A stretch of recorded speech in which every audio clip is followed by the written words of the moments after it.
Well, we're to do the thing today. Valve cover gasket is plastic. It's a little irritating. It's kind of surprising. I'm wondering why they would even do it this way. You know, it's just stunning to me. So, I already pulled that off the tabs at the back. Pulled this off the tabs at the front. You know, it looks like that one's missing one of these vertical pieces. I know it's really easy to break. I probably broke that, but not much I can do about that. Pull this out of the way, you know, and try to take our bolts out with no complications. Well, hopefully it'll work out that way. We'll find out. You also have to take out the coil pack. I've already removed the cover, and I've already got that set up. We'll pull those two. Coil pack will come right out. It'll come out easily since I've had it out recently. And then we can put on the new valve cover. Alright, so in addition to the E10 Torx bolts, you've also got this little guy back here. It's just a simple wire clip, and it unloads to the side. You want to make very sure you don't lose that clip.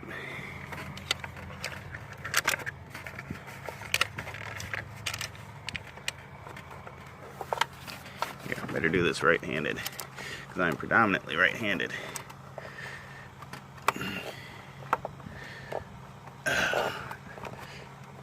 Alright. Bang, bang, bang. Got it. Successful. Let's see how easy it is to come out this time. Last time it was kind of painful, to be honest. Okay. Well, it's not as hard as it was the last time. Okay. And we'll set that aside. Alright. Then, we've got one more right there. So we got to watch out for that.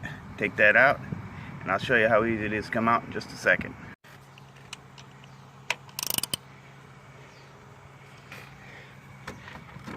And it's just that easy. Just very, very minimal effort.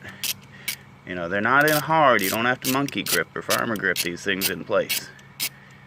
So,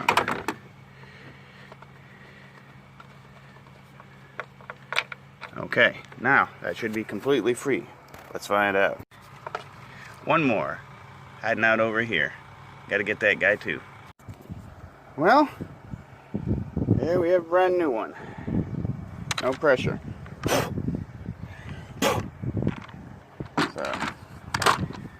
we'll take and put a good clean rag right there. We'll clean the edges up, especially right here.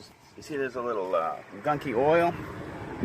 Now I've seen a couple of suggestions, and the couple of suggestions was if you see gunky oil like that, when you're doing an oil change the next time, you need to start upgrading using better oil. Yeah, like that junk right around there, that suggests we're using a grade of oil that's just a little bit too low, and we need to fix that. So, on to the next part. So, I gotta get that back corner cleaned up. I get that corner right there cleaned up. But I'll get those two cleaned up, and I'm pretty good elsewhere. And just a little bit more detail work, and we'll get the new one dropped in.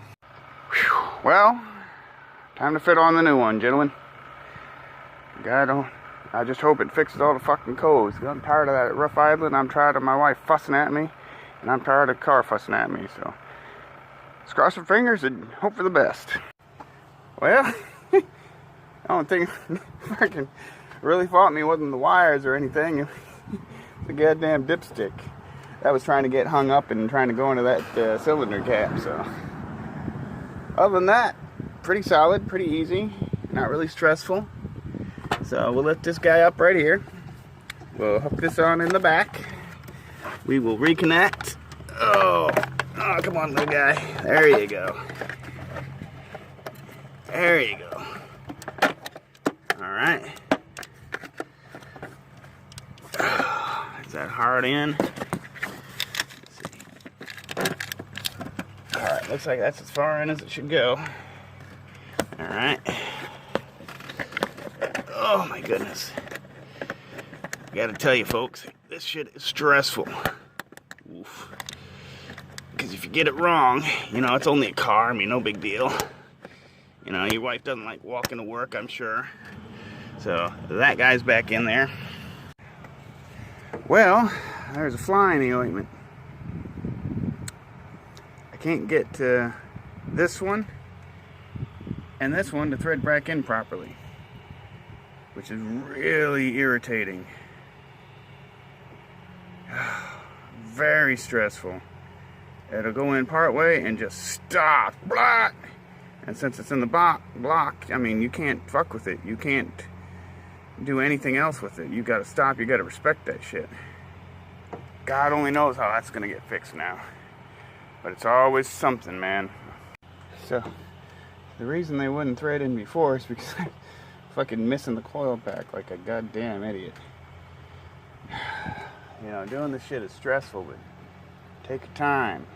Reverse of how you installed. You know, it went around. Did it as in a star pattern to torque them. Just to the click, boop, and stop. So, we'll connect the electricals. We'll put the center cover back on. We'll fire it up, and we'll see, are we leaking anywhere. And hopefully that answer is a no.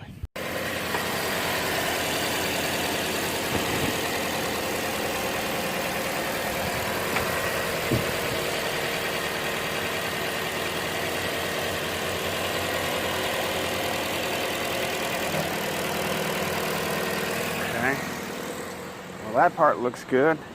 How about in here? Well, what do you know about that? Our friend, the check engine light came off. Now, let's see if that's going to improve any. It's usually right on 800 when shit's running right, when it's warmed up some. Whew.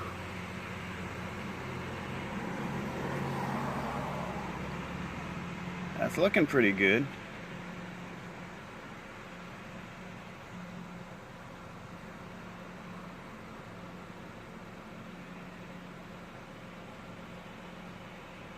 Okay. Well, boys and girls, after the thing, time to go for a test drive. Let's see how this turns out. Well, that's good and warmed up. That's right at the normal mark. Alright. PCV valve it is, it looks like. What do you know about that? $600 to find it and a shitload of stress. No pressure. Next time I think I'll start there when I see those two codes. A few miles down the road, you know, under the old condition, in about 25 miles, it would come back on after you'd cleared the codes. So this time when I changed it, it immediately took out the money light. So that had to be the condition that was needing changed. As soon as the PCV valve and the integrated into the valve cover was changed, poof, money light's gone. So, pretty happy. Finish the test drive and see how it turns out.